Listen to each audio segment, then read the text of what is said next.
Broadcasting live from the Albay PIO News Center, providing you the most exclusive news update from all over the province. This is 12 o'clock Newsbreak.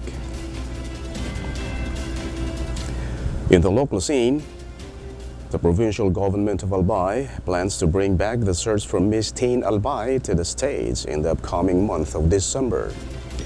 According to Vice Governor Glenda Ongbungao, the return of the said competition, which was first and last held in 2015, is highly anticipated. The official emphasized that this is one of the steps taken by the local government to show support for the young women in Albay who aspire to become beauty queens. She also said that this will serve as a pathway to further hone their skills in the field of pageantry. The Vice Governor announced this during the victory press conference for Albayana Queen Jean Isabel Bilasano following her triumph on the international stage.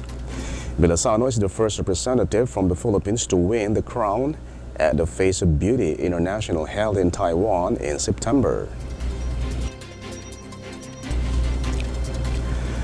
In another story, the Provincial Treasurer's Office is focusing on the implementation of Republic Acts No. 12001, also known as the Real Property Valuation and Assessment Reform Act, in various local government units in Albay.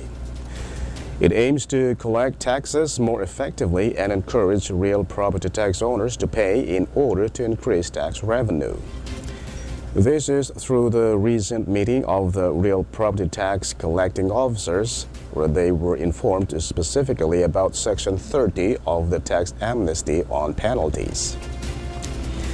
Under this law, surcharges and interest will be imposed on all landholders who have not paid their taxes, including the Special Education Fund, idle land tax, and the special levy taxes.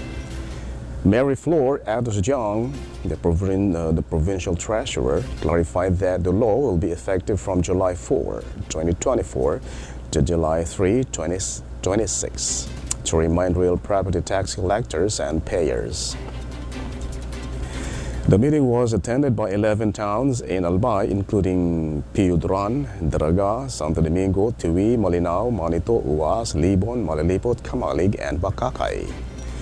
It can be recalled that President Ferdinand Marcos Jr. signed the said law on June 13th of the current year, and it has been implemented this October in the province of Albay.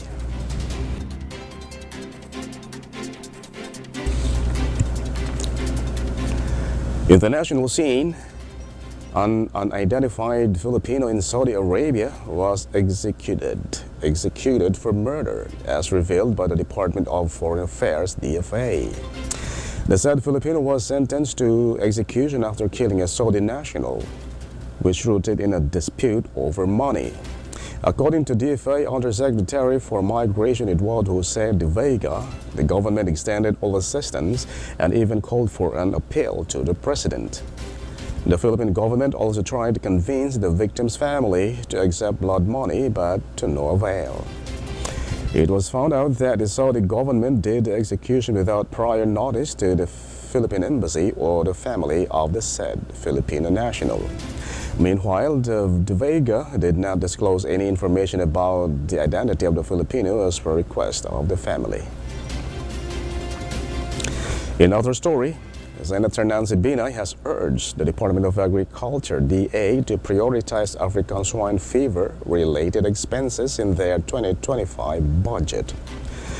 In a budget hearing, Binay said that the DA should enumerate all ASF costs as a separate line item in their proposed budget. The senator stressed that this measure will help address ASF-related concerns such as the procurement of vaccines. In addition, Nancy Binay also emphasized that ASF has to still remain a national concern in the Philippines.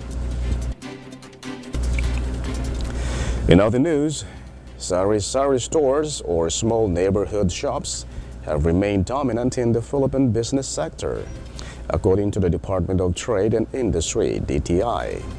According to the said agency, 55.43% or 511,819 of the overall 923,388 business name registrations and renewals this year are wholesale and retail trade businesses, which include Sari-sari stores.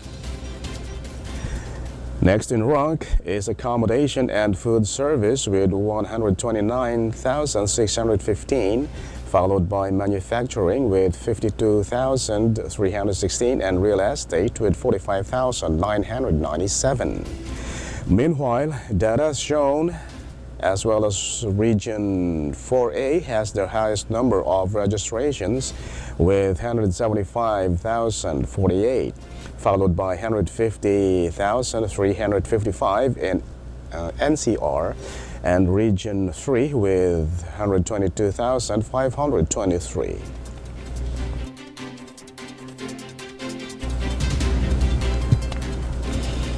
And in the news outside the country, a major oil hub in Russia was hit by Ukraine strikes, as revealed by the Ukraine military. The attack came after Ukrainian President Volodymyr Zelensky left a remark that the war has entered a key phase. It was found out that the target is an oil terminal in Feodosia in south of Russia, which provides fuel for the country's war efforts amid escalating Ukraine-Russia tension. The said strike was part of Ukraine's continuous effort to weaken Russia's military and economic potential. Ukraine has been consistently hitting rear areas such as oil depots and refineries that are crucial for bolstering Russia's defense. And finally, in the news outside the country, a total of 5 Russian climbers who allegedly slipped and fell were found dead on the world's 7th highest mountain in Nepal. According to Pemba Jengbu Sherpa, an expedition organizer, the victims who were reported missing since Sunday were climbing 26,788-foot high Mount Dhaulagiri. Sherpa added that the Russians' bodies were spotted by a rescue helicopter on Tuesday. Meanwhile, no decision has been made yet about the recovery of the bodies down from the mountain, which will entail careful planning as well as manpower and equipment. And that's all for the 12 o'clock news break, October 9, 2024.